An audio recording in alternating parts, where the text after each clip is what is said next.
Students, we will discuss about the important news. First news is regarding the pension के perspective से है. Students, employees का जो pension है उसको assure करने के perspective से यूनियन कैबिनेट के द्वारा यूनिफाइड जो पेंशन स्कीम है उसको अप्रूवल दिया गया है. और आप देखिए कि नेक्स्ट फाइनेंस ईयर के अंदर में यूनिफाइड जो पेंशन स्कीम है उसका इम्प्लीमेंटेशन आपको देखने के लिए मिलेगा. स्टूडेंट्स, अगर हम प्रेजेंट समय में जो पेंशन स्कीम है उसके पर्सपेक्टिव से डिस्कस करें तो आप देखिए कि 2004 के समय में एनपीएस है, न्यू पेंशन स्कीम है, उसको इम्प्लीमेंट किया गया था.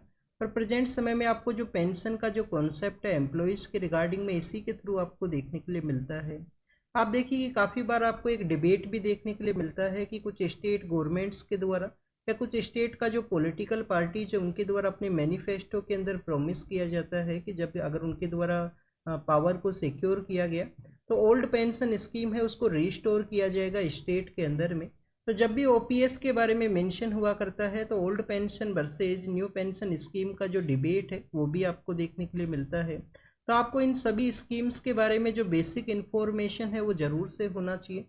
इनका जो बेसिक इन्फॉर्मेशन है उसको अगर हम डिस्कस करें स्टूडेंट्स, अगर हम डिस्कस करें यूनिफाइड पेंशन स्कीम के बारे में तो आप देखिए कि आपका जो लास्ट के 12 मंथ्स है रिटायरमेंट से पहले आपके लास्ट 12 मंथ्स है उसके अंदर आपका जो बेसिक पे है उसका जो 50% है वो आपको पे किया जाएगा एज ए पेंशन के रूप से. पेंशन के रूप से आपको जो 50% है वो यहाँ पे किया जाएगा. आपका जो कंप्लीट जॉब का जो टेन्योर है वो मिनिमम आप देखिए कि 25 ईयर्स का जो जॉब का जो टेन्योर है वो होना चाहिए जिसके थ्रू आपको अश्योर्ड किया जाएगा पेंशन के पर्सपेक्टिव से. अगर हम इस पेंशन सिस्टम के अंदर कंट्रीब्यूशन के पर्सपेक्टिव से डिस्कस करें तो आप देखिए कि ओपीएस का जो कॉन्सेप्ट है ओल्ड पेंशन स्कीम का जो कॉन्सेप्ट है उसके अंदर में एम्प्लॉय प्लस में एम्प्लॉयर. एम्प्लॉय कौन है? जिस पर्सन के द्वारा जॉब को सिक्योर किया जाता है. एम्प्लॉयर यहाँ पे गवर्नमेंट भी हो सकता है, प्राइवेट जो इंस्टीट्यूशन है वो भी हो सकता है जिनके द्वारा ओपीएस को अगर अडोप्ट किया गया हो. तो आप देखिए कि ओपीएस जो ओल्ड पेंशन स्कीम है उसके अंदर में किसी भी जो सेक्शन है उसके द्वारा कंट्रीब्यूट है वो नहीं किया जाता था. डेट मीन्स कि ओपीएस की वजह से हमारा जो स्टेट का जो फाइनेंस है, हमारे जो कंट्री का जो फाइनेंस है उसी के ऊपर जो बर्डन है वो क्रिएट करता है ओल्ड पेंशन स्कीम का जो कॉन्सेप्ट है. फिर आप देखिए कि न्यू पेंशन स्कीम को यहाँ पे इम्प्लीमेंट किया गया 2004 के समय में. न्यू पेंशन स्कीम के पर्सपेक्टिव से अगर हम डिस्कस करें तो एनपीएस के अंदर में आप देखिए कि जो एम्प्लॉयर हैं, जो गवर्नमेंट है उसका जो कंट्रीब्यूशन है, गवर्नमेंट है या कोई इंस्टीट्यूशन है उसका कंट्रीब्यूशन आपको 14% है वो देखने के लिए मिलता है. जिस पर्सन के द्वारा जॉब को सिक्योर किया गया है उनका जो कंट्रीब्यूशन है वो आपको 10% यहाँ पे रहेगा. और आप देखिए कि जब ये 10% एंड 14% का जो मनी है इसको बेसिकली इन्वेस्ट किया जाता था मार्केट के अंदर में इक्विटी या बॉन्ड के पर्सपेक्टिव से. इक्विटी एंड बॉन्ड के पर्सपेक्टिव से इसको मार्केट के अंदर इन्वेस्टमेंट के बाद में आप देखिए कि पेंशन है वो क्रिएट होता था वैल्यू ऑफ द फंड के बेसिस पे. जो रिटायरमेंट के समय आपको देखने के लिए मिलेगा उस फंड का जो वैल्यू जिस तरीके से क्रिएट होगा तो उसी के रिगार्डिंग में आपको एनपीएस के थ्रू जो मनी है वो देखने के लिए मिलता है पेंशन के रिगार्डिंग में. फिर आप देखिए कि प्रेजेंट समय में यूपीएस का जो कॉन्सेप्ट है, यूनिफाइड जो पेंशन स्कीम का जो कॉन्सेप्ट है जो यूनियन गवर्नमेंट के द्वारा अप्रूवल किया गया है और इम्प्लीमेंटेशन इसका कब आपको देखने के लिए मिलेगा? नेक्स्ट फाइनेंस ईयर के अंदर में 2025 का जो हमारा 1 अप्रैल है, 1 अप्रैल से आपको इसका इम्प्लीमेंटेशन है वो देखने के लिए मिलेगा. यूपीएस के अंदर में आप देखिए कि जो एम्प्लॉई है उनके द्वारा तो 10% ही कंट्रीब्यूट किया जाएगा बट गवर्नमेंट के द्वारा यहाँ पे 14% से लेकर 18.5% के आसपास जो कंट्रीब्यूशन है वो पेंशन स्कीम के अंदर आपको देखने के लिए मिलेगा. यहाँ पे जो पेंशन है उसको अश्योर किया गया है कि आपको जो पेंशन है वो ज़रूर से मिलेगा, उसका जो अश्योरेंस है वो भी आपको देखने के लिए मिलता है. अगर हम इस यूनिफाइड जो पेंशन स्कीम है उसके सेलिएंट फीचर्स के बारे में डिस्कस करें तो फर्स्ट यहाँ पे सेलिएंट फीचर है अश्योरेंस ऑफ पेंशन. पेंशन का जो अश्योरेंस है वो किया गया है कि लास्ट आपके जो 12 मंथ्स है उसके अंदर आपका जो बेसिक पेमेंट है उसका जो 50% पैसा है वो आपको मिलेगा एज ए पेंशन के रूप से. आप देखिए कि इसके अंदर आपका कंडीशन है कि आपका जो मिनिमम ईयर ऑफ जो सर्विस है वो 25 ईयर्स होना चाहिए. 25 ईयर्स का आपका जो मिनिमम सर्विस है वो ज़रूर से होना चाहिए. इसके अलावा स्टूडेंट्स यहाँ पे 10 ईयर बेसिस पे जो मिनिमम जो पेंशन है उसको भी अश्योर किया गया है कि यहाँ इतना जो मिनिमम पेंशन है वो तो आपको मिलेगा ही. तो मिनिमम जो पेंशन है उसको भी अश्योर किया गया है यूनिफाइड जो पेंशन स्कीम के थ्रू। फैमिली का जो पेंशन है उसका भी जो अश्योरेंस है वो आपको देखने के लिए मिलता है। सपोज कीजिए कोई पर्सन एम्प्लॉय है, उनका यहाँ पे डेथ होता है, तो उनका जो पेंशन है, पेंशन का जो 60% है, पेंशन का जो 60% है वो मनी यहाँ पे फैमिली को मिलेगा। तो फैमिली का जो पेंशन का जो अश्योरेंस है वो भी आपको देखने के लिए मिलता है। इसके अलावा स्टूडेंट्स जो पेंशन के अंदर में जो डियरनेस अलाउंस है, जो डीए की कॉन्सेप्ट के थ्रू इन्फ्लेशन को ऐड किया जाता है, तो आप देखिए कि इन्फ्लेशन का जो ऐड है वो भी आपको देखने के लिए मिलेगा। सपोज कीजिए किसी पर्सन का कुछ पेंशन है, पेंशन के साथ में डियरनेस अलाउंस के साथ में जो यहाँ पे इन्फ्लेशन जो डीए जब इंक्रीज किया जाता है गवर्नमेंट के द्वारा, तो आप देखिए कि ये आपको बेसिकली ऑल इंडिया जो कंज्यूमर प्राइस इंडेक्स है, ऑल इंडिया जो कंज्यूमर प्राइस इंडेक्स है इंडस्ट्रियल वर्कर्स का, उसके यहाँ पे सीपीआई के बेसिस पे इसका जो इंक्रीज है वो आपको देखने के लिए मिलता है। तो इसी तरीके से यहाँ पे डीए के अंदर जब इंक्रीज होगा तो पेंशन के अंदर भी इंक्रीज होगा, उसके बारे में भी मेंशन है। प्रेजेंट समय में आप देखिए कि हमारे यूनियन गवर्नमेंट के 23 लाख जो एम्प्लॉइज हैं उनके द्वारा इसको ज्वाइन किया जाएगा। उनको यहाँ पे इस भी तरीके का बेनिफिट दिया गया है कि अगर वो यूपीएस को ना भी ज्वाइन करना चाहिए, एनपीएस के थ्रू ही अपना जो पेंशन कॉन्सेप्ट है उसको कैरी करना चाहते हैं, तो एनपीएस को भी वो अडोप्ट करके रख सकते हैं। अगर यूपीएस को यहाँ पे स्टेट गवर्नमेंट के जो एम्प्लॉइज हैं, ये स्टेट गवर्नमेंट्स के द्वारा भी इसको अडोप्ट किया गया, तो आप देखिए कि 90 लाख के आसपास जो हमारे जो एम्प्लॉइज हैं वो यहाँ पे इसका जो पार्ट है वो बनेंगे, यूनिफाइड जो पेंशन स्कीम है उसका। लमसम पेमेंट का जो कॉन्सेप्ट है वो भी यहाँ पे मेंशन है, 1/10 का जो कॉन्सेप्ट है उसको भी यहाँ पे मेंशन किया गया है। तो student this is all the information related to the pension का जो कॉन्सेप्ट है उसके बारे में था। ओपीएस एंड एनपीएस का जब डिबेट होता है तो काफ़ी सारे टॉपिक्स आपको देखने के लिए मिलेंगे, और आप देखिए कि अभी तो यहाँ पे इस न्यूज़ को मेंशन किया गया है। अब इसके रिगार्डिंग में आपको एडिटोरियल्स हैं वो देखने के लिए मिलेंगे, तो एडिटोरियल्स के अंदर में आपको ये इसका क्या इम्पैक्ट रहेगा वो अच्छे से ये जो टॉपिक है वो समझ में आएगा। नेक्स्ट अगर हम बात करें यूक्रेन के पर्सपेक्टिव से है। अब आप देखिए स्टूडेंट्स यहाँ पे हमने पेंशन के बारे में डिस्कस किया, तो आपको एक बेसिक जानकारी ये होना चाहिए, हमारे जो गवर्नमेंट के जो डिफरेंट डिफरेंट फंड हुआ करते हैं, कंटिजेंसी फंड है, पब्लिक अकाउंट का जो फंड है, तो किस फंड के अंदर में आपको जो पेंशन का जो पैसा है वो देखने के लिए मिलता है। आर्टिकल 266 एंड आर्टिकल 267 के अंदर में आपको हमारे गवर्नमेंट के जो 3 फंड्स हैं वो देखने के लिए मिलते हैं, कंटिजेंसी फंड, पब्लिक अकाउंट का जो फंड है, और आप देखिए कि उन फंड के अंदर में किस फंड के अंदर में आपको जो पेंशन का जो पैसा है, जो हमारे सोशल सिक्योरिटी की जो स्कीम्स है उनका जो पैसा है वो देखने के लिए मिलता है। तो उन फंड्स के बारे में भी आपको जानकारी होना चाहिए। इसके अलावा स्टूडेंट्स आपको यहाँ पे जानकारी होना चाहिए कि किस तरीके से ये जो यूनिफाइड पेंशन स्कीम का जो कॉन्सेप्ट है वो इम्प्लीमेंट हुआ। आप देखिए कि ओपीएस का डिमांड हुआ था कुछ स्टेट्स के वहाँ पे इम्प्लीमेंटेशन के बारे में। हमारी यूनियन गवर्नमेंट के द्वारा उस समय जो हमारे फाइनेंस सेक्रेटरी हुआ करते थे, जो प्रेजेंट समय में हमारे कैबिनेट सेक्रेटरी हैं, अभी उनको कुछ दिन पहले ही उनको आप देखिए कि कैबिनेट सेक्रेटरी का जो पोस्ट है उसके लिए अपॉइंट किया गया है। तो टीवी सोमनाथन सर है, उनका लीडरशिप के अंदर ये कमेटी है वो बना था, उनके द्वारा एनपीएस है उसको एग्जामिन किया गया। पेंशन फंड का जो फंड पेंशन के रिगार्डिंग में जो फंड है, तो उस फंड को मैनेज किया जाता है pension fund regulatory and development authority है, उनके द्वारा। आप देखिए कि जो फंड यहाँ पे बेसिकली क्रिएट हुआ एनपीएस के थ्रू, ओपीएस के थ्रू, इनका जो रेगुलेशन है, इनका जो कहाँ पे उसको बेसिकली आप देखिए कि इक्विटी के रूप से या बॉन्ड के रूप से उसको रखना है, तो pension fund regulatory and development authority है, उनके द्वारा बेसिकली इसका जो इम्प्लीमेंटेशन है वो आपको देखने के लिए मिलेगा। नेक्स्ट अगर हम बात करें यूक्रेन के पर्सपेक्टिव से है, तो आपको एक तो फंड के बारे में बताना है, ये आपका होमवर्क है यहाँ पे, ये यूक्रेन के पर्सपेक्टिव से है। यूक्रेन के बारे में अगर हम डिस्कस करें तो टेक्नोलॉजिकल पर्सपेक्टिव से डिस्कस किया गया है कि कैसे इंडिया के साथ में बेटर वे में इंगेज करते हुए जो रिलेशंस हैं, जो मैन्युफैक्चरिंग है उसको बूस्ट किया जा सके। ड्रोन्स का जो मैन्युफैक्चरिंग है उसके बारे में डिस्कशन है। इलेक्ट्रॉनिक एंड वॉरफेयर का जो सिस्टम्स है उसका जो यहाँ पे ट्रेड है उसको कैसे बूस्ट किया जाए इंडिया और यूक्रेन का। इसके रिगार्डिंग में आप देखिए कि एग्रीकल्चर है, साइबर सिक्योरिटी है, उसके अंदर भी कोऑपरेशन के बारे में डिस्कशन है। मिलिट्री एंड जो टेक्नोलॉजिकल कोऑपरेशन है, 2012 के समय में मिलिट्री एंड टेक्नोलॉजिकल कोऑपरेशन का जो विंग है उसको सेटअप किया गया था इंडिया एंड यूक्रेन के जो रिलेशनशिप्स हैं वहाँ पे। तो ये बेसिकली इंडिया यूक्रेन के बारे में था। 4 एग्रीमेंट्स हैं, उनके बारे में हम ऑलरेडी डिस्कस कर चुके हैं। आप देखिए कि हमने यूक्रेन का जो लोकेशन है वो भी कल हमने देखा था, उसके जो नाइबर कंट्रीज हैं उनके बारे में। अब आपको यहाँ पे एक और बेसिक क्वेश्चन है आपके लिए। आप देखिए कि यूक्रेन के जो नाइबर कंट्रीज हैं उनके बारे में हमने देखा, बट यूक्रेन के सदर्न पार्ट के अंदर कौन सा जो वाटर बॉडी है वो सिचुएटेड है, ब्लैक सी है। ब्लैक सी को ब्लैक सी के नाम से क्यों जाना करते हैं? आप देखिए कि वहाँ पे जो ऑक्सीजन का जो प्रेजेंस है, ये जो सदर्न पार्ट के अंदर में जो ब्लैक सी है, ब्लैक सी के अंदर में आपको जो ऑक्सीजन का जो प्रेजेंस है वो काफ़ी कम देखने के लिए मिलेगा, इसी वजह से इसको ब्लैक सी के नाम से जाना करते हैं। आप देखिए कि ब्लैक सी के साथ में कौन कौन से कंट्रीज अपना एरिया शेयर करते हैं। क्या यहाँ पे टर्की के द्वारा अपना एरिया शेयर किया जाता है? टर्की का जो प्रेजेंट नेम है वो तुर्कई है।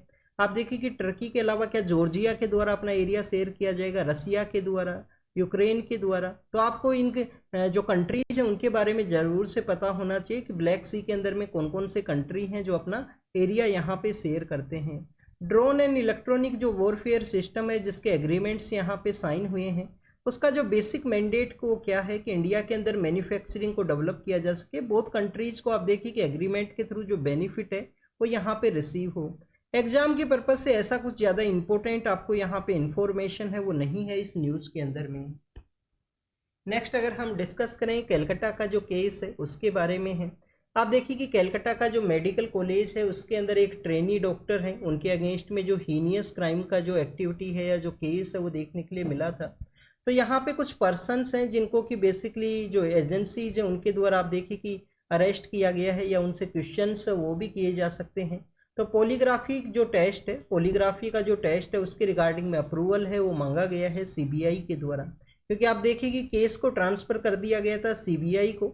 सीबीआई के बारे में अगर हम डिस्कस करें तो क्या है, आप देखिए कि हमारा ये जो इन्वेस्टिगेशन का जो ब्यूरो है इसका जो इस्टेब्लिशमेंट है वो आपको संथानम कमेटी जो एंटी करप्शन की रिगार्डिंग में कमेटी बनता है कि करप्शन को किस तरीके से रोकना है, उस संथानम कमेटी के रिकमेंडेशन के बाद में आपको सीबीआई का इस्टेब्लिशमेंट है वो देखने के लिए मिलेगा। किस एक्ट के थ्रू में सीबीआई को इस्टेब्लिश किया गया है students? Delhi special police establishment act है। Delhi special police establishment act है 1946 के समय का। वर्ल्ड वॉर सेकंड के समय इस एक्ट को इम्प्लीमेंट किया गया था ब्रिटिश अथॉरिटीज़ के द्वारा, क्योंकि उस समय करप्शन के कुछ केसेज वो सामने आए थे वर्ल्ड वॉर सेकंड के दौरान में। तो उसी एक्ट के थ्रू दिल्ली जो सीबीआई है उसको इस्टेब्लिशमेंट किया गया है। सीबीआई के बारे में आपको एक और जानकारी होना चाहिए, इस एक्ट का जो सेक्शन 6 है जिसके अंदर जनरल कंसेंट के बारे में मेंशन है कि स्टेट गवर्नमेंट के द्वारा अगर जनरल कंसेंट वो नहीं ग्रांट किया गया तो वहाँ पे सीबीआई है वो इन्वेस्टिगेट है वो नहीं कर सकती है। बट 2 कंडीशंस है यहाँ पे, अगर वहाँ का जो लोकल हाई कोर्ट है उसके द्वारा अलाउ कर दिया गया किसी केस के अंदर सीबीआई के इन्वेस्टिगेशन के बारे में, तो सीबीआई के द्वारा इन्वेस्टिगेट किया जाएगा। आप देखिए कि सुप्रीम कोर्ट के द्वारा यहाँ पे डायरेक्शन को इशू कर दिया गया कि आप उस स्टेट के अंदर में जाके इन्वेस्टिगेट है वो कीजिए, तो आप देखिए कि सीबीआई के द्वारा वहाँ पे इन्वेस्टिगेट किया जा सकता है। तो ये 2 कंडीशंस हैं जहाँ पे अप्रूवल कर दिया जाए तो विदाउट कंसेंट के बेसिस पे भी सीबीआई के द्वारा इन्वेस्टिगेट किया जा सकता है।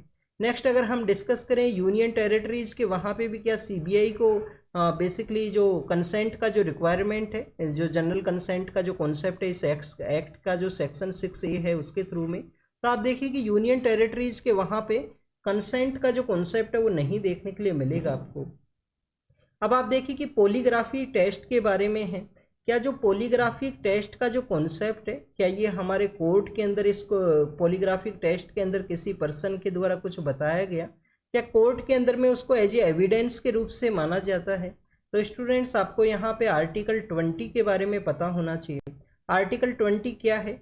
हमारे जो हमारा यहाँ पे जो जुडिशल सिस्टम है, जो क्रिमिनल सिस्टम है उसी के पर्सपेक्टिव से है, जिसके अंदर बताया गया है कि डबल जियोपार्डी का अगर कॉन्सेप्ट है आपको सेम क्राइम के रिगार्डिंग में 2 जो सज़ा है वो नहीं मिल सकता है।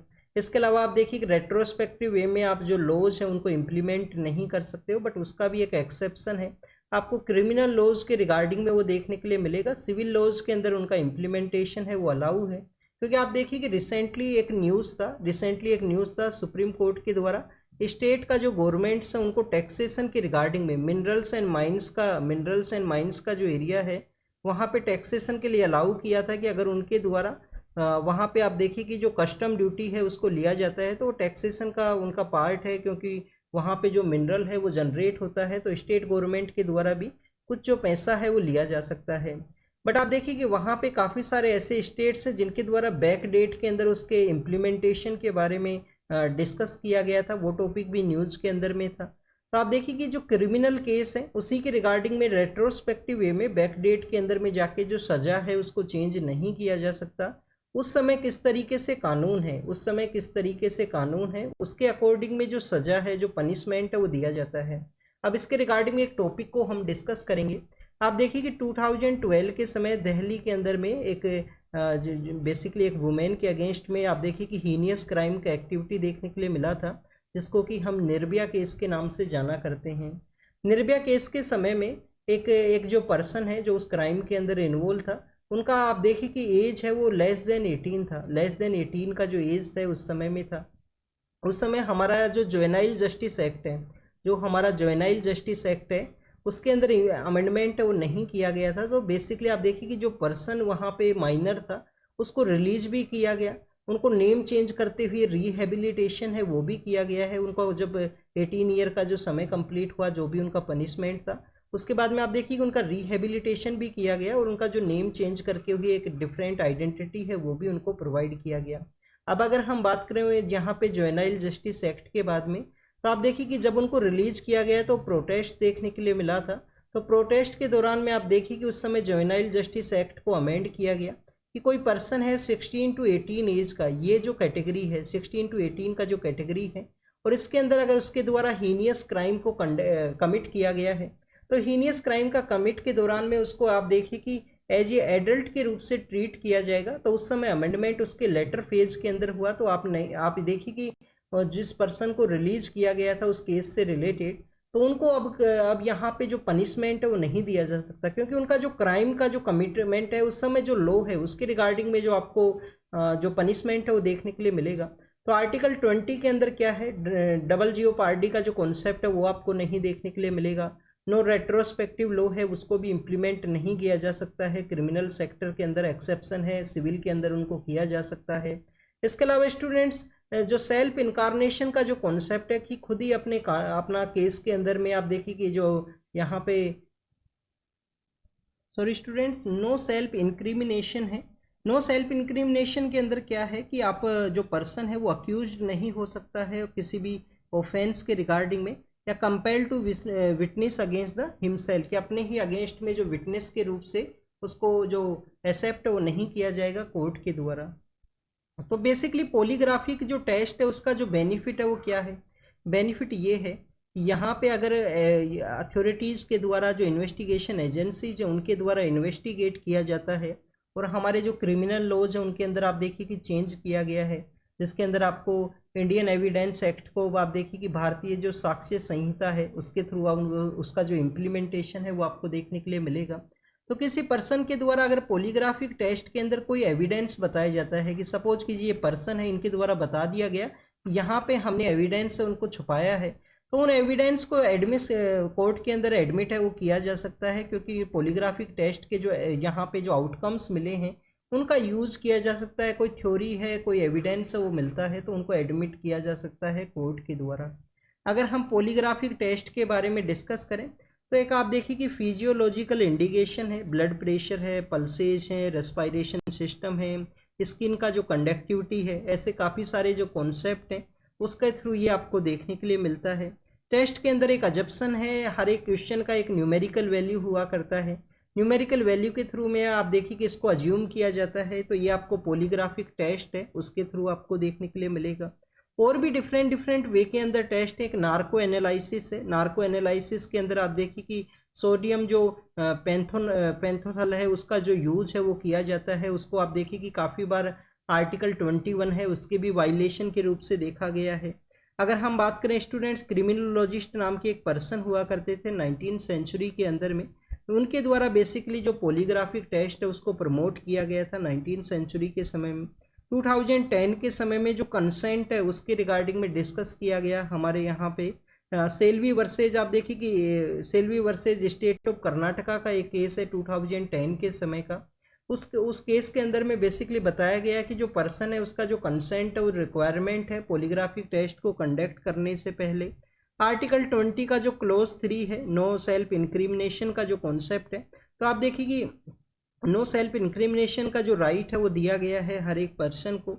डी के बासु जो केस है, डी के बासु केस के अंदर में जो टॉर्चर के रिगार्डिंग में केस है, तो उस डी के बासु केस के थ्रू भी आपको आर्टिकल 21 का जो वायलेशन है वो इस पोलोग्राफिक टेस्ट के थ्रू आपको देखने के लिए मिलेगा।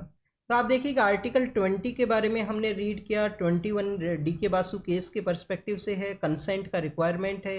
पॉलीग्राफिक टेस्ट क्या है? पॉलीग्राफिक टेस्ट बेसिकली वो प्रोसेस है जिसके थ्रू एक न्यूमेरिकल वैल्यू है, हर एक क्वेश्चन का एक न्यूमेरिकल वैल्यू रहेगा। उस पर्सन का जो पल्सेज है वो किस तरीके से वर्क करता है जब उनसे वो क्वेश्चन पूछा गया है। ये एक आप देखिए कि साइकोलॉजिकल टेस्ट का प्रोसेस है, बट यहाँ पे जो बॉडी स्ट्रक्चर है, जो आपका पल्सेज, बीपी, रेस्पिरेशन, जो स्किन का जो कंडक्टिविटी, इन सभी के बेसिस पे एग्जामिन किया जाता है। नेक्स्ट अगर हम बात करें एक फ़ोटो के पर्सपेक्टिव से, यहाँ पे मेंशन है फ़ोटो कहाँ का है। फ़ोटो है स्टूडेंट्स राजस्थान के अंदर एक सिटी है अजमेर। राजस्थान के अंदर एक सिटी है अजमेर। अजमेर के अंदर में आप देखिए कि आर्टिफिशियल लेक है जिसको कि अन्ना सागर के नाम से हम जानते हैं। आर्टिफिशियल लेक है जिसको किसके नाम से जाना करते हैं? अन्ना सागर के नाम से। अब ये काफ़ी ज़्यादा फेमस लेक है। किसके द्वारा इसको बनाया गया था आर्टिफिशियल लेक को? 11 एंड 12 सेंचुरी के समय में, 11 एंड 12 सेंचुरी के समय इसका जो कंस्ट्रक्शन है वो आपको देखने के लिए मिलेगा। वहाँ के जो लोकल पर्सनस हैं उनके द्वारा भी इंगेज किया गया था इसके कंस्ट्रक्शन के अंदर में। जो पृथ्वीराज चौहान हैं, उनके जो दादाजी हुआ करते थे जिनका नाम है अर्णोराज चौहान है, उनके द्वारा बेसिकली आप देखिए कि जो अन्ना सागर जो लेक है उसका जो कंस्ट्रक्शन है वो करवाया गया। अब ये पृथ्वीराज चौहान कौन है जिनके बारे में हमने डिस्कस किया? 1191 का जो वॉर है, जो मोहम्मद गोरी एंड पृथ्वीराज चौहान के बीच लड़ा जाता है, तो बेसिकली वॉर को हम किसके नाम से जानते हैं? बैटल ऑफ तरेन है या तराइन है। फिर 1192 का वॉर है, आप देखिए कि पृथ्वीराज चौहान का यहाँ पे डिफीट होता है, और डिफीट होने के साथ ही सेंट्रल एशिया से जो आई हुई पर्सन है मोहम्मद गोरी है, उनका इंडिया के अंदर में आपको जो रूल है वो देखने के लिए मिलेगा। But Mohammad Ghori central Asia का जो उनका एरिया है उससे प्यार किया करते थे। उसको आप देखिए कि उसको बेसिकली इंडिया से ज़्यादा उसको पसंद किया करते थे। उनका बेसिकली जो वहाँ पे बर्थ प्लेस है, तो काफ़ी समय के लिए वहाँ पे जाया करते थे। उस समय उनके 2 जनरल हैं जो आपको देखने के लिए मिलेंगे। एक कुतुबुद्दीन ऐबक है। कुतुबुद्दीन ऐबक के अलावा आप देखिए कि आपको यहाँ पे एक उनके जनरल हैं जिनको कि ईस्टर्न पार्ट ऑफ इंडिया का जो रिस्पॉन्सिबिलिटी हो दिया जाता है, जिनका नाम है बख्तियार खिलजी। आप देखिए कि बख्तियार खिलजी जून के मंथ के समय भी न्यूज़ के अंदर में थे। नालंदा जो यूनिवर्सिटी है उसका आप देखिए कि रिस्टोरेशन है वो किया गया है गुप्ता डायनेस्टी के दौरान में। कुमार गुप्त नाम के जो पर्सन है उनके द्वारा नालंदा यूनिवर्सिटी को बनाया गया था। बाद में आपको 7th एंड 8th सेंचुरी के समय जो पाला डायनेस्टी है, जो पाल डायनेस्टी है, बंगाल से जो रूल किया करते थे, उनके द्वारा उस यूनिवर्सिटी का जो रिवाइवल है, धर्मपाल एंड देवपाल के समय उसका जो रिवाइवल है वो आपको देखने के लिए मिलेगा। और आप देखिए कि जो बख्तियार खिलजी नाम के जो अदर जनरल हैं मोहम्मद गोरी के, उनके द्वारा उसको डिस्ट्रॉय किया गया था। और भी अलग अलग थ्योरीज हैं कि उनका जो डिस्ट्रॉय है वहाँ के लोकल पर्सनस के द्वारा किया गया या मोहम्मद बख्तियार जो खिलजी हैं उनके द्वारा किया गया। एक अदर जनरल हैं जो आप देखिए कि कुतुबुद्दीन ऐबक हैं, उनके द्वारा वेस्टर्न पार्ट और सेंट्रल पार्ट है उसको उसके यहाँ पे जो वॉर्स है उनको कैरी किया गया। बाद में आपको ये जो कुतुबुद्दीन ऐबक नाम के जो पर्सन है वो ही पावर के अंदर देखने के लिए मिलेंगे, जो 1206 के समय पावर के अंदर में आते हैं जब मोहम्मद गोरी का डेथ होता है, और 1210 तक ये पावर के अंदर रहेंगे। यहाँ से आप देखिए कि 1206 के समय जो स्लेव डायनेस्टी है उसका इस्टेब्लिशमेंट होगा। फिर इनके जो स्लेव हैं, कुतुबुद्दीन ऐबक के जो स्लेव हैं जिनको कि हम इल्तुतमिश के नाम से जाना करते हैं, वो इनके दामाद भी होते हैं, तो वो पावर के अंदर में आते हैं 36 तक। फिर उनका जो बेटी है रजिया सुल्तान, फर्स्ट वुमेन जो पावर के अंदर में आती है दिल्ली सल्तनत के दौरान में। बट आप देखिए उनसे पहले आपको रानी रुद्रमा देवी हैं काकतिया डायनेस्टी से, वो भी आपको पावर के अंदर देखने के लिए मिलते हैं। तो 12th सेंचुरी का वो समय है, 12th एंड 13th सेंचुरी का वो समय है जो अन्ना सागर लेक है उसके बारे में हमने डिस्कस किया। कहाँ पे ये सिचुएटेड है? अन्ना सागर लेक है जो अजमेर के अंदर, राजस्थान का जो अजमेर है वहाँ पे सिचुएटेड है। और अजमेर के अंदर में काफ़ी सारा जो कंस्ट्रक्शन है वो भी किया गया था जब गोरीज पावर के अंदर में आते हैं, या जो दिल्ली सल्तनत है जब उसका इनिशिएट होता है। आप देखिए कि वहाँ पे 2.5 दिन का जो झोंपड़ा है, 2.5 दिन का जो झोंपड़ा है उसका कंस्ट्रक्शन किया गया। ये जो लेक है उसका कंस्ट्रक्शन किसके थ्रू आपको देखने के लिए मिलेगा? अर्णोराज जो चौहान हैं, दादाजी हैं जो पृथ्वीराज चौहान के। अब आपको यहाँ पे एक और पता होना चाहिए, चौहान वंश के रिगार्डिंग में चहामाना नाम का एक आपको जो कंप्लीट जो चौहान डायनेस्टीज है उनके रिगार्डिंग में चहामाना नाम का एक कॉन्सेप्ट है, वो भी न्यूज़ के अंदर देखने के लिए मिलता है, आप रीड करते हो बुक्स के अंदर में। तो ये चौहान वंश के बारे में था, जो अलग अलग डिफरेंट डायनेस्टीज हैं, डिफरेंट डिफरेंट वंश हैं, उनके बारे में आपको पता होना चाहिए कि परमार कहाँ से रूल किया करते थे, चौहान कहाँ से रूल करते थे, परमार कहाँ से रूल किया करते थे, सोलंकी कहाँ पे हुआ करते थे। तो ये आपको जो बेसिक इन्फॉर्मेशन है वो ज़रूर से पता होनी चाहिए, जो उस समय 11th एंड 12th सेंचुरी के समय का जो डिफरेंट डिफरेंट डायनेस्टीज हैं उनके बारे में। नेक्स्ट अगर हम बात करें निकोबार प्रोजेक्ट के बारे में है, आप देखिए कि निकोबार प्रोजेक्ट के रिगार्डिंग में हमारे जो minister of environment, forest and climate change हैं उनके द्वारा एक आंसर के अंदर ये बताया गया है कि जो निकोबार प्रोजेक्ट है बेसिकली वहाँ का जो जो प्रिमिटिव जो ट्राइबल ग्रुप्स हैं उनका जो डिस्टर्बेंस है वो नहीं देखने के लिए मिलेगा। मेनली अगर हम ट्राइबल ग्रुप्स के बारे में वहाँ पे डिस्कस करें स्टूडेंट्स, तो आप देखिए कि पहली बात तो हम निकोबार प्रोजेक्ट के बारे में रीड करते हैं। निकोबार, हमारा जो निकोबार आइलैंड है बेसिकली वहाँ पे इस प्रोजेक्ट को कंस्ट्रक्ट किया जाएगा, जिसके अंदर वहाँ पे एक एयरपोर्ट है, पोर्ट का जो डेवलपमेंट है वो भी किया जाएगा।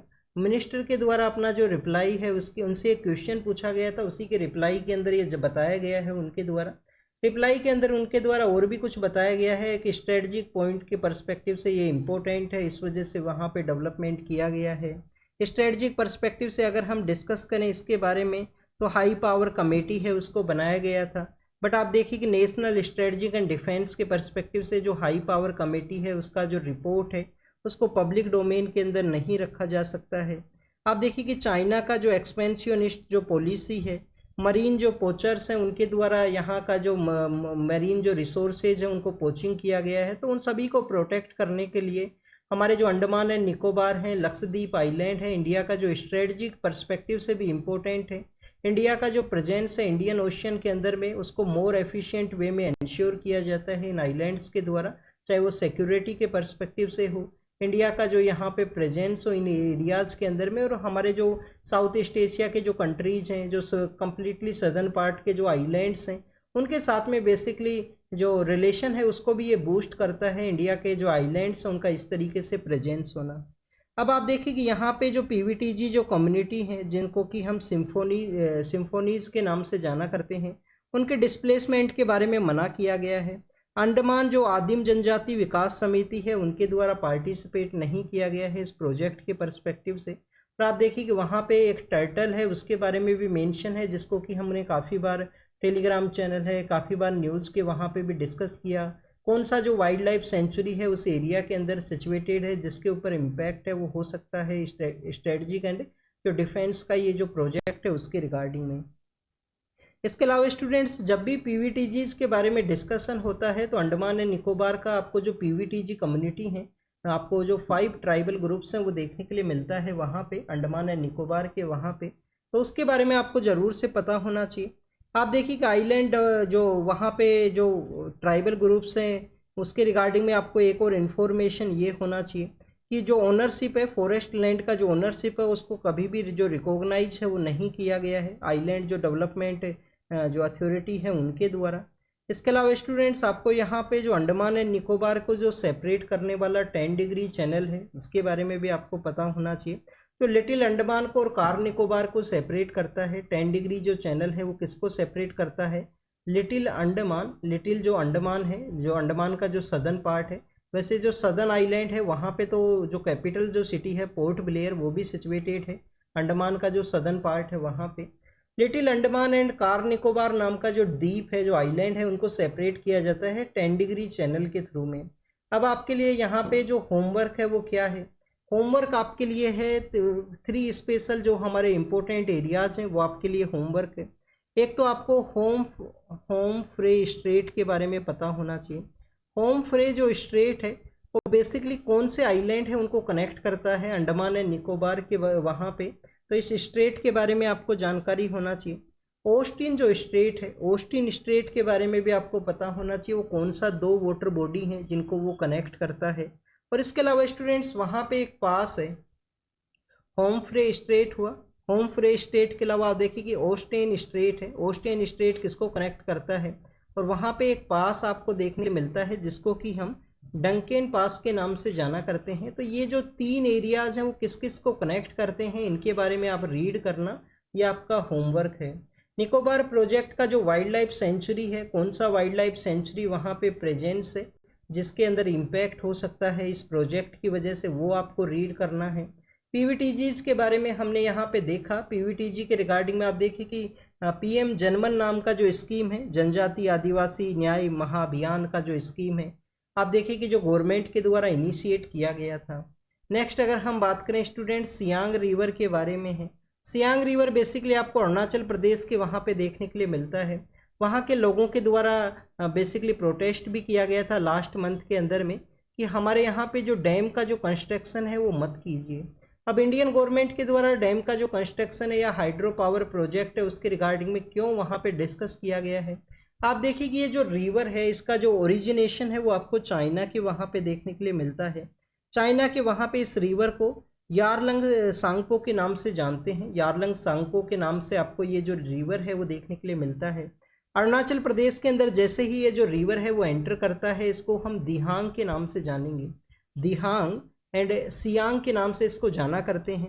और आप देखिए कि जब लोहित एंड देबांग रिवर बनते हुए ये जो ब्रह्मपुत्र रिवर के रूप से आपको इसका जो एग्जिस्टेंस है वो आपको देखने के लिए मिलता है।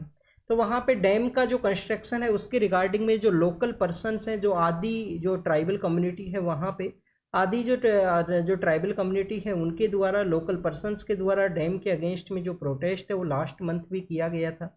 अब आपको यहाँ पे एक जानकारी होना चाहिए, आप देखिए कि अरुणाचल प्रदेश के बारे में हम डिस्कस कर रहे हैं। अरुणाचल प्रदेश के वहाँ पे आपको कमांग नाम का एक एरिया है, कमांग के अंदर हमारा जो टाइगर रिजर्व है वो भी सिचुएटेड है।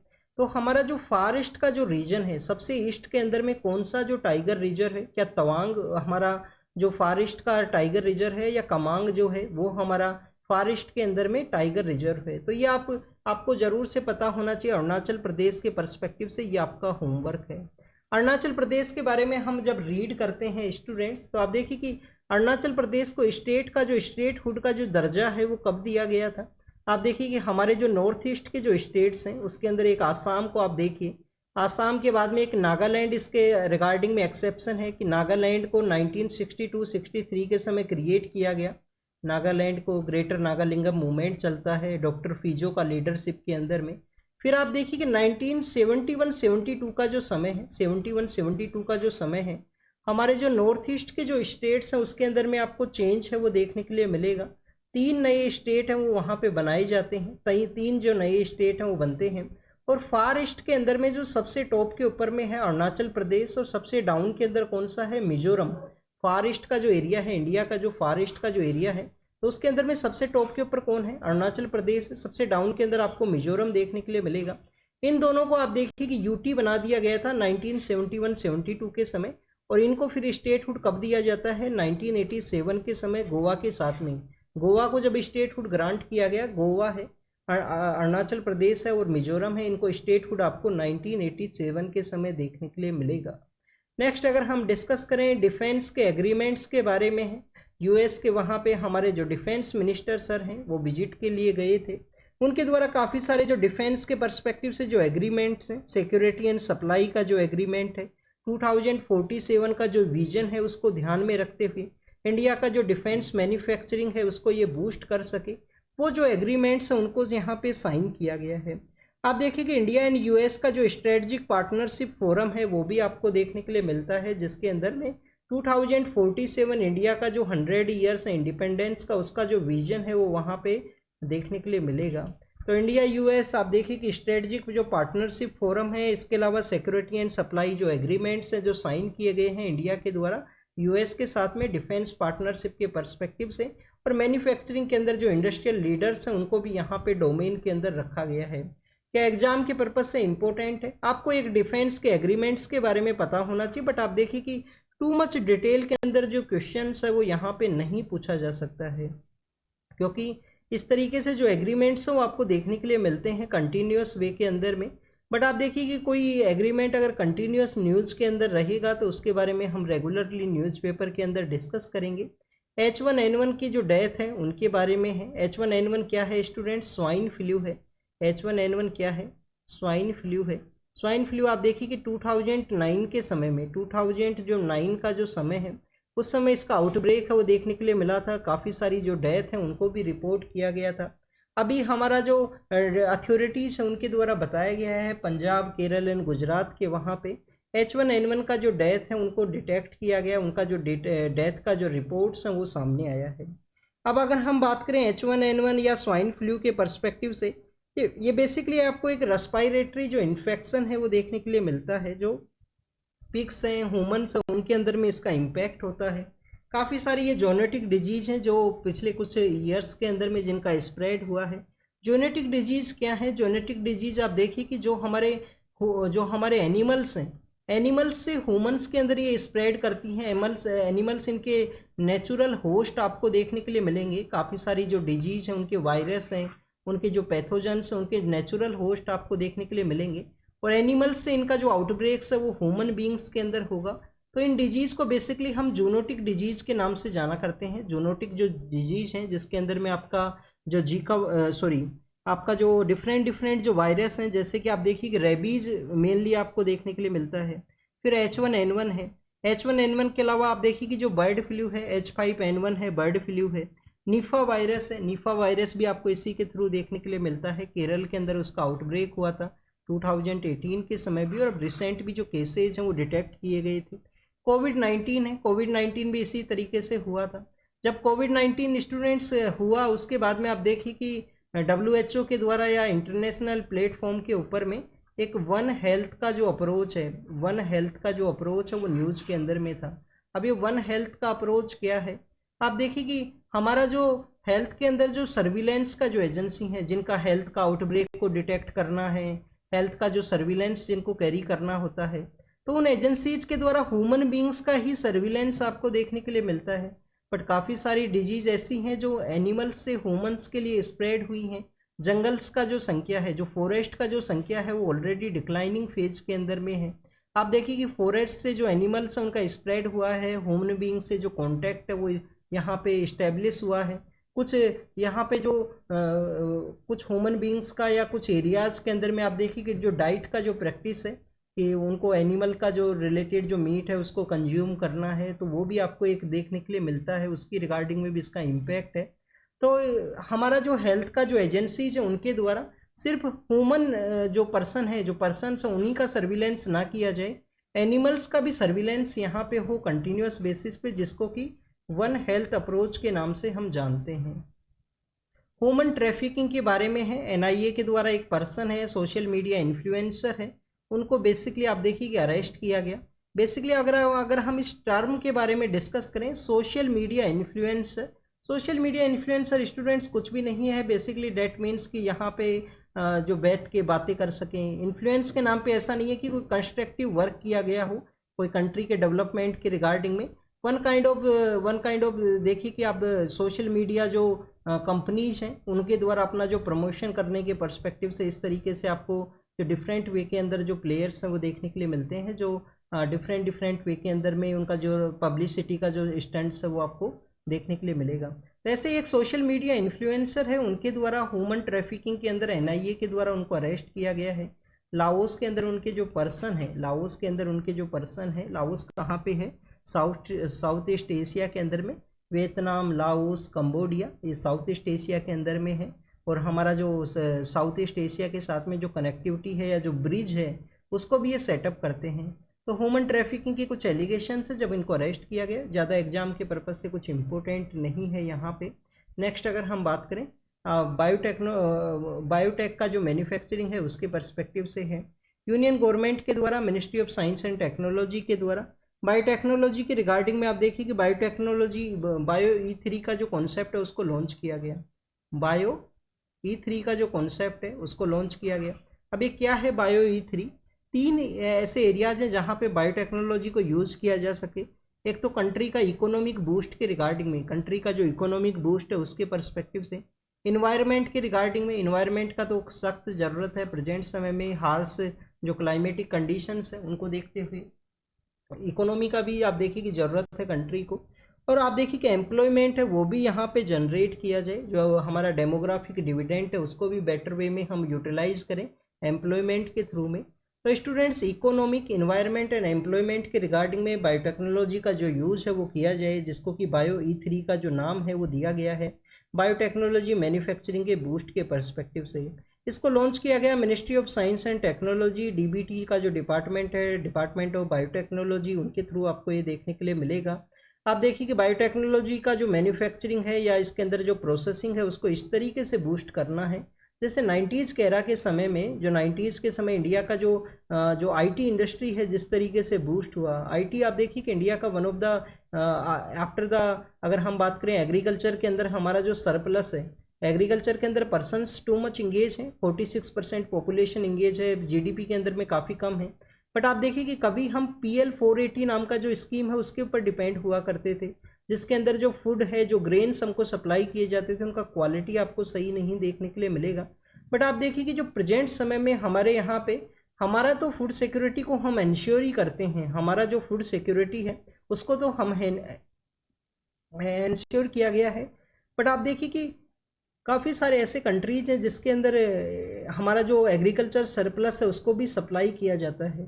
अभी हमने कुछ दिन पहले एक इथेनॉल के रिगार्डिंग में, इथेनॉल जो ब्लेंडिंग का जो कॉन्सेप्ट है कि हमारे जो फ्यूल हैं उसके अंदर में इथेनॉल को ऐड किया जाएगा, और जब भी इथेनॉल का डिबेट होगा कि इथेनॉल को ऐड किया जाएगा तो इथेनॉल का जो प्रोड्यूस है वो आपको फूड के ही जो उनके थ्रू देखने के लिए मिलता है। तो फूड वर्सेज फ्यूल का एक डिबेट है वो जनरेट होता है, फूड वर्सेज फ्यूल का एक डिबेट है। बट हमारे यहाँ पे एक्सपर्ट लोगों के द्वारा कहा गया है कि फूड का हमारे यहाँ पे जो सरप्लस है वो काफ़ी ज़्यादा है, सरप्लस है प्रेजेंट समय के अंदर में। हाँ, जो ग्रीन रिवॉल्यूशन है जिसको जिस तरीके से बूस्ट किया गया था MS स्वामीनाथन सर के द्वारा, हमारा वाइट रिवॉल्यूशन है जो डेयरी सेक्टर के पर्सपेक्टिव से है, जिसके अंदर हमारा जो मिल्क का जो प्रोडक्शन है उसको बूस्ट किया गया। बाद में आपको अमूल का जो कॉन्सेप्ट है, जो डेयरी कॉन्सेप्ट है, वो आपको देखने के लिए मिलता है। तो उसी तरीके से हमारा जो ये जो बायोटेक्नोलॉजी का जो सेक्टर है इसको भी बूस्ट किया जाए, इसको भी यहाँ पे बूस्ट किया जाए, जिससे कि इसके अंदर में एम्प्लॉयमेंट भी जनरेट हो, इन्वायरमेंट के रिगार्डिंग में भी बेनिफिशियल साबित हो, और इकोनॉमी को भी बूस्ट करे हमारे कंट्री की। नेक्स्ट अगर हम बात करें जीका वायरस के पर्सपेक्टिव से है, एडिस नाम का जो मॉस्किटो है उसके थ्रू ये आपको देखने के लिए मिलता है। आप देखिए कि प्रेग्नेंट वुमेन्स के अंदर अगर जीका वायरस को डिटेक्ट किया जाता है तो उनके जो चाइल्ड हैं, जो न्यूबॉर्न चाइल्ड हैं, उनके ऊपर ये इम्पैक्ट कर सकता है, स्पेशली उनका जो हेड एरिया है उसके ऊपर इसका इम्पैक्ट आपको देखने के लिए मिलेगा। 2015 या 16 के पेपर के अंदर UPSC के द्वारा इसके पर्सपेक्टिव से क्वेश्चंस पूछे गए थे। जीका वायरस का जो आउटब्रेक है वो डिफरेंट एरियाज़ के अंदर इसके जो केसेज हैं उनको डिटेक्ट किया जाता है। बट इंडिया के अंदर में जो टेस्टिंग किट है उसके रिगार्डिंग में यहाँ पे मेंशन किया गया कि जो टेस्टिंग जो किट है जीका वायरस के पर्सपेक्टिव से, वो अभी आप देखिए कि RT-PCR का जो कॉन्सेप्ट है या एलिजा जो टेस्टिंग का जो कॉन्सेप्ट है जो अभी रिलायबल नहीं है, जो रिलायबल नहीं है, RT-PCR है, एलिजा जो टेस्टिंग का जो किट है, तो उन्हीं को यूज़ किया जाता है। बेसिकली जीका वायरस के रिगार्डिंग में एक टेस्टिंग जो किट है वो होना चाहिए, जिसका यहाँ पे डिस्कशन किया गया। ट्रायोप्लेक्स नाम का जो एक किट है जिसको कि नेशनल इंस्टीट्यूट ऑफ वीरोलॉजी है जो पुणे के अंदर सिचुएटेड है उसके द्वारा किया गया है। लोकल किट का जो मैन्युफैक्चरिंग है वो नहीं किया गया है जीका वायरस के डिटेक्ट के पर्सपेक्टिव से। नेक्स्ट अगर हम बात करें, अभी हमने MS स्वामीनाथन सर के बारे में डिस्कस किया, तो आप देखिए कि काफ़ी सारे हमारे यहाँ पे ऐसे पर्सन्स हैं जो इंडियन एडमिनिस्ट्रेशन जो सर्विस है या इंडिया का जो सिविल सर्विस है उसके थ्रू रिक्रूट नहीं हुए थे, बट उनके द्वारा काफ़ी अच्छा जो वर्क है वो किया गया। तो बेसिकली वो भी लेटरल एंट्री का ही पार्ट थे। हमारे जो मनमोहन सिंह हैं जो लेटर फॉर्म के अंदर हमारे प्राइम मिनिस्टर बनते हैं, तो मनमोहन सिंह सर हैं, उनको जब बेसिकली एज ए एडवाइजर के रूप से अपॉइंट किया गया था, तो आप देखिए कि वो भी सिविल सर्विस के पार्ट के थ्रू आपको नहीं देखने के लिए मिलता है। बाद में उनके द्वारा फाइनेंस सेक्रेटरी के अलावा आप देखिए कि उनके द्वारा हमारे RBI के जो गवर्नर हैं उनके रूप से भी वर्क किया गया है, और काफ़ी अच्छा उनके द्वारा जो इकोनॉमिक रिफॉर्म्स के रिगार्डिंग में काफ़ी अच्छा वर्क है वो आपको देखने के लिए मिलेगा। तो स्टूडेंट्स, यहाँ पे कुछ ऐसे नेम्स उनको सजेस्ट किया गया है कि वो लेटरल एंट्री सिस्टम का वो पार्ट थे, उनको एडवाइजर के रूप से अपॉइंट किया गया, उनके द्वारा काफ़ी अच्छा वर्क किया गया, जिसमें MS स्वामीनाथन सर हैं, वर्गीज कुरियन हैं, हमारे जो मनमोहन सिंह हैं, जो हमारे फॉर्मर प्राइम मिनिस्टर हैं। इसके अलावा आप देखिए कि यहाँ पे होमी जहांगीर बाबा है, उनका भी नाम मेंशन है। अब ये लेटरल एंट्री का जो डिबेट है वो क्यों न्यूज़ के अंदर है? कुछ रिक्रूटमेंट पोस्ट का एडवर्टाइजमेंट उसको पब्लिश किया गया था, जिसको आप देखिए कि विरोध हुआ गवर्नमेंट के द्वारा। एडवर्टाइजमेंट का विड्रोवल के बारे में एप्लीकेशन है वो लिखा गया डीओपीटी के द्वारा यूपीएससी को।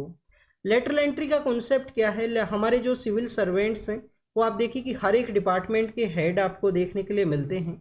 आफ्टर द 10 या 15 ईयर ऑफ सर्विस के बाद में उनके द्वारा किसी भी एक डिपार्टमेंट है उसको हेड किया जाएगा। कुछ दिन किसी डिपार्टमेंट के हेड रहेंगे, कुछ दिन आप देखिए कि एग्रीकल्चर उनके द्वारा एग्रीकल्चर के वो हेड रहे हैं, कुछ दिन बाद में आपको एजुकेशन के हेड आपको देखने के लिए मिलेंगे।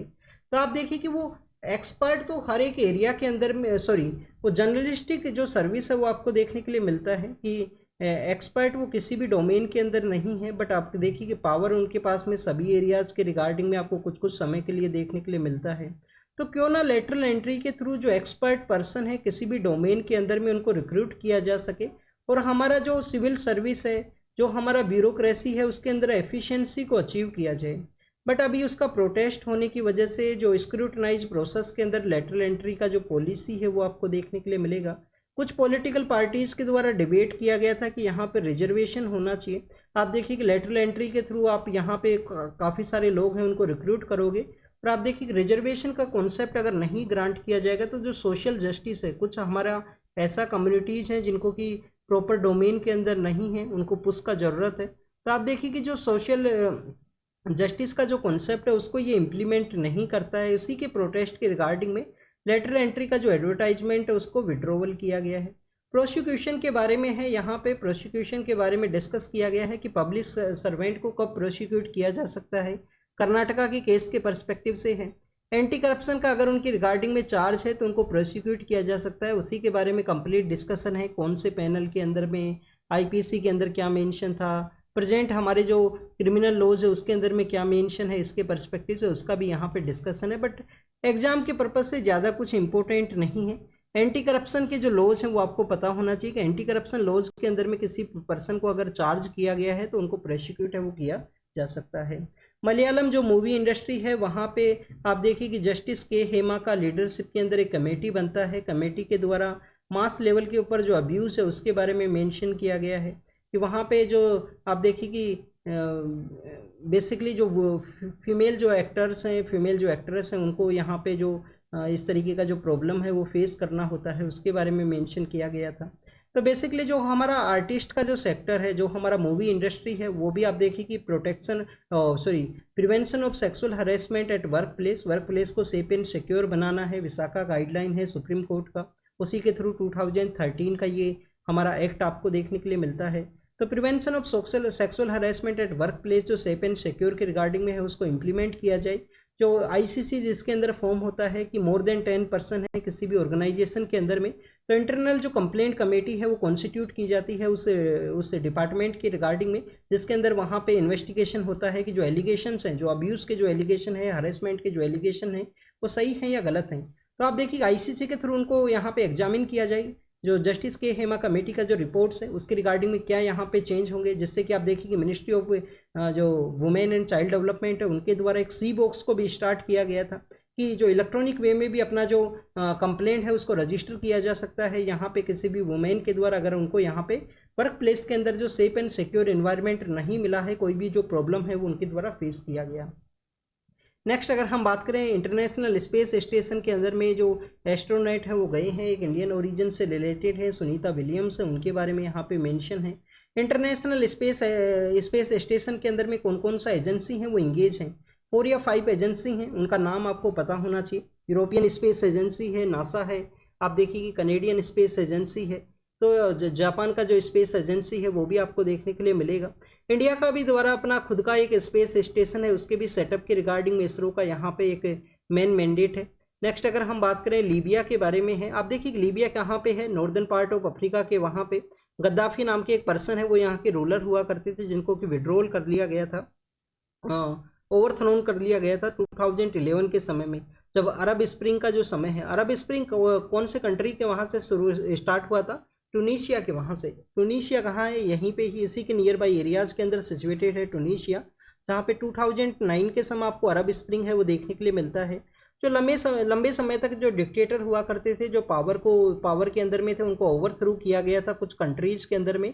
नॉर्दर्न पार्ट ऑफ अफ्रीका है, मिडिल ईस्ट का जो रीजन है, आप देखिए कि जो हमारा वेस्टर्न जो कंट्री है, अरब कंट्रीज, वहाँ पे भी आपको देखने के लिए मिलेगा।